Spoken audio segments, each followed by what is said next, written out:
Hello, my name is Yazin Abdin, Managing Partner of Abdin Law, an immigration law firm based in Orlando, Florida. Today I'm joined by my friend and colleague, Gina Kimmel. Thanks for having me, Yaz. And hello all, Gina Kimmel, Insurance Dispute Attorney at Morgan & Morgan in Orlando, Florida. So today we're going to be talking about insurance claims. As we mentioned, we live in Orlando, Florida, a hotbed for hurricanes, and we just so happen to be in the middle of hurricane season. And so we got some questions from the viewers for Attorney Kimmel, and I will be reading them. Attorney Kimmel, best time to file a claim? Immediately, as soon as possible. Most insurance policies require prompt notice. Some insurance policies may even require a deadline. So stay on the safe side, do it as soon as possible. And what does one do after filing a claim? Document everything. I would even document who you speak to at the insurance company, names, dates, times. Take photos of everything. Mitigate your damages. So, for instance, if you have a leaking roof, put a tarp over your roof, right? Just to make sure that the damages don't get worse. And I wouldn't replace anything until the insurance company actually has had the opportunity to inspect.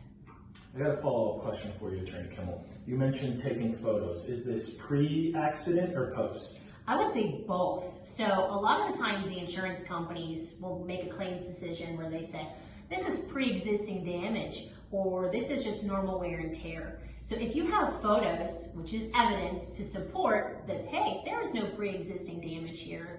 This isn't old. Look at the photos that I took right before, the hurricane or right before the storm. That helps your case.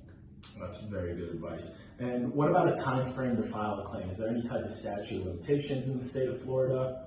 It generally depends on your policy. So I would say most policies require that you file a claim within 1 to 2 years. If you have to get to the point where you're filing a lawsuit, it would be 5 years from the date of the claim.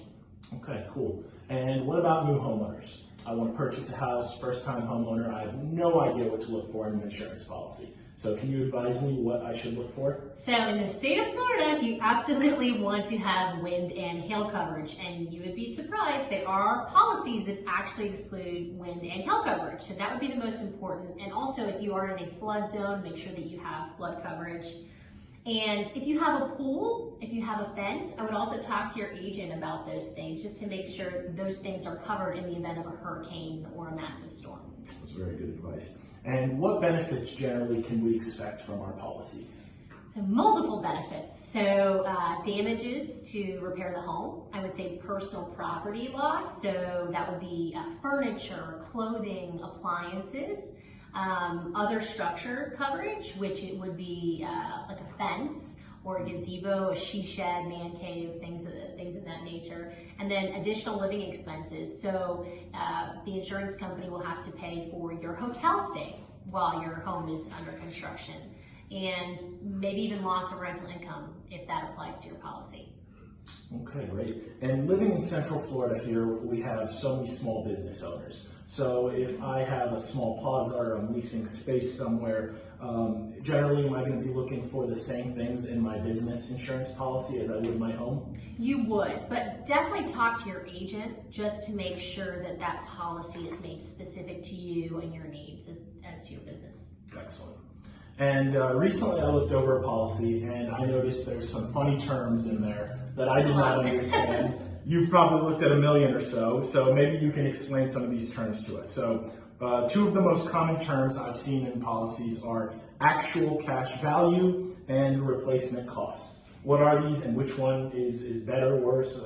Explain, please. So those are how your benefits get paid, and you want replacement cost value.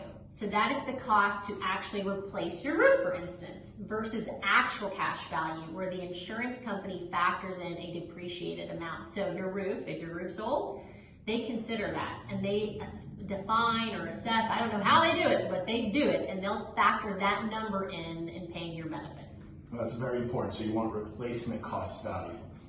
Gina, thank you so much for your time. In summary, if you would just share with the viewers your contact information and so they can reach out to you. So don't hesitate to call me if your insurance company is low to pay, says no to pay, or is slow to pay. And my number is 407-236-5987. Please give me a call at any time.